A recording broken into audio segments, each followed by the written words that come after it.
మిర్యాలగూడ ప్రాంతంలో ఉన్నాము. ఇక్కడ మనతో పాటుగా పట్టభద్రులు ఉన్నారు. వారి మాటల్లో మనం తెలుసుకునే ప్రయత్నం చేద్దాం. నమస్తే అన్న. నమస్తే. మీ పేరన్నా? ధానావత్ రాజాలు. ఓకే. ఇప్పుడు ఇక్కడ ఎమ్మెల్సీ బై ఎలక్షన్ నడుస్తూ ఉంది. అవునన్నా.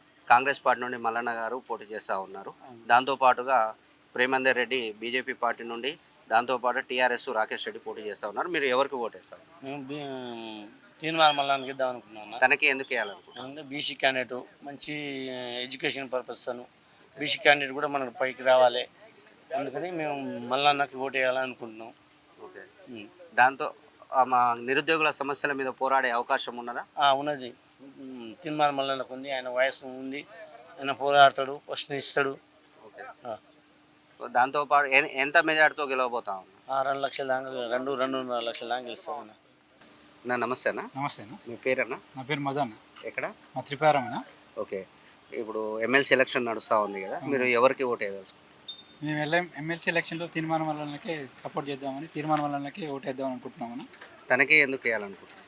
తనకంటే అతను ప్రశ్నించే గొంతు, ప్రజల పక్షాన్ని నిలబడి ఈ ఒక సామాన్య వ్యక్తి కుటుంబం నుంచి వచ్చి ఏవి అంటే డబ్బు లేకున్నా సరే ప్రజల పక్షాన్ని నిలబడి పోరాడి ఒక 72 రోజులు జైల్లో ఉండి ప్రజల కోసం కష్టపడుతుంది కాబట్టి అతన్ని గెలిపించి మరింత ప్రజల కోసం పోరాడుకోవడానికి అతన్ని ఎన్నుకున్నామని మేము నిర్ణయించుకున్నాం. దాంతోపాటుగా ఇప్పుడు అధికార పార్టీ నుండి పోటీ చేస్తూ ఉన్నారు కదా, చట్టసభల్లో నిరుద్యోగుల సమస్యలు, వారికి ఉన్న జాబు క్యాలెండర్ కానీ వీటి గురించి కొట్లాడే అవకాశం ఏమన్నా ఉన్నదా? ఖచ్చితంగా ఉందండి. నిరుద్యోగుల గురించి ఆయనకు ఏ అధికారం లేనప్పుడు కూడా ప్రజల పక్షాన్ని నిలబడి నిరుద్యోగుల మీద చాలా కొట్లాడడం జరిగింది. ఇప్పుడు ఆయన కృషిని గుర్తించి ఆయన కాంగ్రెస్ అధిష్టానం ఆయనకి సీటు ఇవ్వడం పట్ల మేము కూడా ఆశ్చర్యం వ్యక్తం చేస్తున్నాం. కాంగ్రెస్ ప్రభుత్వం ఖచ్చితంగా ఆయన నిరుద్యోగుల గురించి, విద్యార్థుల గురించి, విద్య పైన కూడా ఖచ్చితంగా కొట్లాడతాడు. అతను ఉచిత విద్య, ఉచిత ఆరోగ్యంపై ఖచ్చితంగా ఆయన నిర్ణయం తీసుకునే అవకాశం ఉంది. ఆ సమస్య మీద కూడా మేము ఆయనకు సపోర్ట్ చేస్తాం. ఆయన ఖచ్చితంగా గెలిపించుకుంటాం. ఎంత మెజార్టీతో గెలవబోతా ఉన్నారు? దాదాపు 2 లక్షల మెజార్టీతో వస్తుంది. Okay, thank you. నమస్తే అన్న. నమస్కారం సార్. పేరు? రమేష్. ఏ మండలం? తిప్రామన్. మీకు గ్రామం తిప్పారన్న. మీకు ఎమ్మెల్సీ ఓటు ఉందండి? ఉందండి. ఇప్పుడు జరిగే బై ఎలక్షన్లో మీరు ఎవరికి ఓటేద్దాం అనుకుంటున్నారు? తీర్మానం మల్లన్న ఇద్దాం. మల్లన్న గారికి ఎందుకు వేయాలనుకుంటున్నారు? అంటే గత ప్రభుత్వంలో చేసినటువంటి వైఫల్యాల గురించి ప్రస్తావిస్తూనే నిరుద్యోగ సమస్య, అట్ ద సేమ్ టైం ఉపాధి కల్పన గురించి చాలా ప్రశ్న జరిగింది ఆయన. ఓకే. ఇప్పుడు కూడా అలాంటి వ్యక్తిని మనము ఎంఎస్ ద్వారా ఎన్నుకుంటే మనకు అన్ని సమస్యలు తీర్చాయని చెప్పి అదొక వ్యక్తి.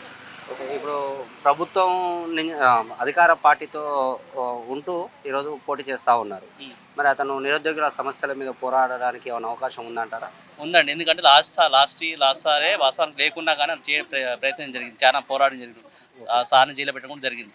ఓకే. ఆయన కానీ ఇప్పుడు ఇళ్ళకి వచ్చి కూడా తాను ఇప్పటికి కూడా ప్రభుత్వాల సలహాలు, సూచనలు ఇస్తున్నాడు. ఎందుకు నిరుద్యోగుల గురించి అలాంటి వ్యక్తి చూద్దామని చూస్తున్నాం. ఓకే. ఇప్పుడు జీరో పాలిటిక్స్తోనే వస్తున్నారు. అతనుకున్న ఆస్తి మొత్తం గవర్నమెంట్కి రాసి ఈరోజు జీరో బడ్జెట్తోని రాజకీయంలోకి వస్తున్నాడు. దీన్ని ఏ విధంగా మీరు స్వాగతిస్తా ఉన్నారు? 100% ఇది స్వాతంత్ర విషయం. ఎందుకు ప్రజాస్వామ్యం ఇలాంటిది మంచిది, ఇలాంటిది అందరూ చేయాల్సిన విషయం. ఎంత మెజార్టీతో గెలుస్తారు? మెజారిటీ గురించి 100% గెలుస్తారు పక్కా. Okay, thank you. పేరేనా? నా పేరు పరమేష్ అండి, మిర్యాలగూడ మాది. ఓకే. ఇక్కడ నేను ఇందిరమ్మ కాలనీలో ఉంటా. నాది ఎంఎస్సి బీఈడి కంప్లీట్ అయ్యింది. ఓకే.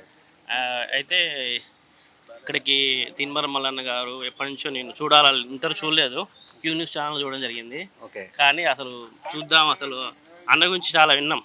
ఎందుకంటే సామాజిక కార్యక్రమాలు కానీ, సేవా కార్యక్రమం కానీ చాలా వరకు మీ క్యూ న్యూస్ ఛానల్ చాలా చూడడం జరిగింది.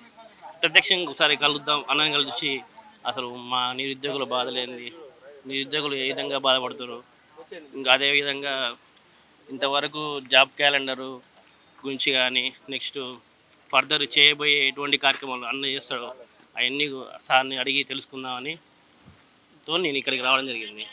ఓకే అండి. ఇప్పుడు ఆయన ఉన్న ఆస్తి మొత్తం గవర్నమెంట్కి రాసిచ్చి జీరో పాలిటిక్స్లోకి వచ్చారు. దీన్ని మీరు ఏ విధంగా స్వాగతిస్తున్నారు? యాక్చువల్గా ఇప్పుడు ప్రజెంట్ పొలిటీషియన్ చూసుకుంటే చాలా వరకు ఎలక్షన్లో నిలబడుతున్నారంటే వాళ్ళు ధనవంతులై ఉండి నిలబడడం జరుగుతుంది. కానీ ఫస్ట్ టైం ఇట్లా జీరో బ్యాలెన్స్తో వచ్చి నిజంగా చేస్తున్నంటే నిజంగా అన్నకి హ్యాట్సాప్ చెప్పాల్సిందే. ఓకే అండి. ఎంత మెజార్టీతో గెలవబోతా ఉన్నారు? దాదాపుగా 1,00,000 మెజార్టీతో ఖచ్చితంగా. యాక్చువల్గా లాస్ట్ టైమే ₹1 కూడా అసలు యాక్చువల్గా ఏంటంటే వేరే వాళ్ళు పెట్టినా కానీ అన్న ఒక్క రూపాయి కూడా లేదు, కానీ సైలెంట్ ఓటింగ్ జరిగింది. కానీ లాస్ట్ మూమెంట్లో ఏమేమి తెలియదు, కానీ యాక్చువల్గా అన్న ఒకటి రెండు తేడాతో ఓడిపోయాడు. అది మాత్రం ఖచ్చితంగా చెప్పగలుగుతా. ఓకే, ఇక్కడ పక్కన ఇంకో పట్టుభద్రుడు ఉన్నారు. అన్న మీ పేరు ఏం పేరు? మా పేరు వెంకటేశ్వర్లు, నందిపాడు, మిర్యాలగూడ. ఓకే అండి, ఇప్పుడు ఎమ్మెల్సీ ఎలక్షన్లో ఎవరికి ఓటు వేయబోతున్నారు? మేము తీర్మార్ మల్లన్న గారికి ఓటు వేస్తాం. తనకే ఎందుకు వేయాలనుకో? ఎందుకంటే తనలో పేదల పక్షంలో ఉండి కొట్లాడుతాడు, అంతేకాకుండా నిరుద్యోగుల గురించి పట్టించుకుంటాడు. ఎవరు తెలియని టైంలో కూడా అన్నగారు వచ్చి జనాలకు చైతన్యం తీసుకొచ్చాడు. ఆ రోజు కేసీఆర్ గవర్నమెంట్లో కూడా చాలా గట్టిగా ఫైట్ చేసి తన యొక్క అన్నీ వదిలేసి మన పేదల కోసం జైలుకు పోయి 72 రోజులు జైల్లో ఉండి జనాల కోసం కొట్లాడిన వ్యక్తి. అతన్ని గెలిపించుకుంటే శాసనమండలిలో పోయి మన కోసం ఎంతకైనా తెగించి మనకి అన్ని విధాలుగా ప్రయోజనం కలిగేలా చేస్తాడు. అలానే కాకుండా తన ఆస్తుల్ని మొత్తం 1.5 ఆస్తుల్ని డైరెక్ట్ గవర్నమెంట్కి ఇచ్చేసి 0% తన ఆస్తులు లేకుండా డైరెక్ట్గా వచ్చి పోటీ చేసి రాజకీయంలో కొత్త చైతన్యం తీసుకొస్తున్నాడు. కాబట్టి అతనికి ఓటేసి గెలిపిస్తే మిగతా వాళ్ళు కూడా తనను చూసి చైతన్యం కలిగి జీరో పాలిటిక్స్లోకి అందరూ వచ్చి ప్రజలకి డైరెక్ట్ సేవ చేస్తారని మేము అనుకుంటున్నాం. ఓకే, దాంతోపాటుగా ఈరోజు ఆయన అధికార పార్టీలో ఉంటూ పోటీ చేస్తూ ఉన్నారు. ఈ నిరుద్యోగుల సమస్యల మీద అతను గలం విప్పే అవకాశం ఉందా చట్టసభల్లో? ఖచ్చితంగా ఉన్నదన్న. అధికారం ఆయన గెలవ ముందు నుంచే ఫైట్ చేసినాడు. రేపు గెలిచిన తర్వాత ఇంకా ఎక్కువ చైతన్యం తీసుకొస్తాడని మేము అనుకుంటున్నాం. ఓకే.